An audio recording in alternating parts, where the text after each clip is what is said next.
বাংলার নদিয়ার ভারত বাংলার সীমান্তের হোরান্দিপুরে বিপুল সংখ্যক সোনার বিস্কুট সহ আটক এক পাচারকারী। বিএসএফ এর 32 নম্বর ব্যাটালিয়নের বিশেষ অভিযানে এই বিপুল সংখ্যক সোনার বিস্কুট উদ্ধার হয়, সেই সাথে আটক এক পাচারকারী। এই নিয়ে জানবো বিস্তারিত। আমাদের সঙ্গে যুক্ত হয়ে গেছে প্রতিনিধি অঞ্জন শুকুল। অঞ্জন, কি জানতে পারছো? দেখো, নদিয়ার হরান্দিপুর সীমান্তে সোনা পাচার রুখল বিএসএফ। বিএসএফ এর 32 নম্বর ব্যাটালিয়নের সীমান্তরক্ষীরা যখন পাহারাতে ছিল, তখন দেখতে পারে তার কাটার অপর প্রান্ত অর্থাৎ বাংলাদেশের দিকে দুজন যুবক ঘোরাঘুরি করছে।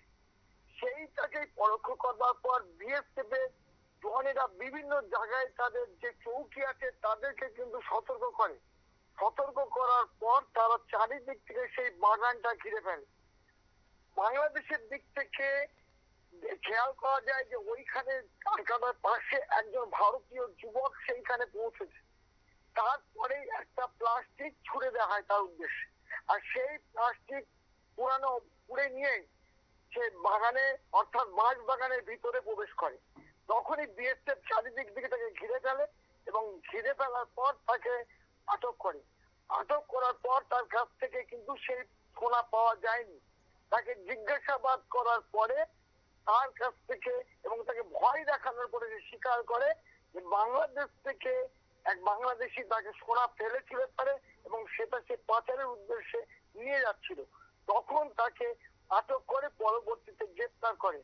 এবং আমরা যেটা জানতে পেরেছি বিএসএফ সূত্রে, মোট 20টা পিস অর্থাৎ 20 পিস সোনার বিস্কুট ছিল, যার ওজন ছিল 2 কিলো 333 গ্রাম পয়েন্ট 66, যার বাজার মূল্য 2,82,00,000 টাকা।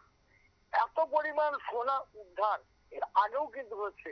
নদিয়ার এই সীমান্ত দিয়ে যে সোনা পাচারের একটা চক্র প্রতিনিয়ত কাজ করছে, সেটা কিন্তু আবার প্রমাণ হলো।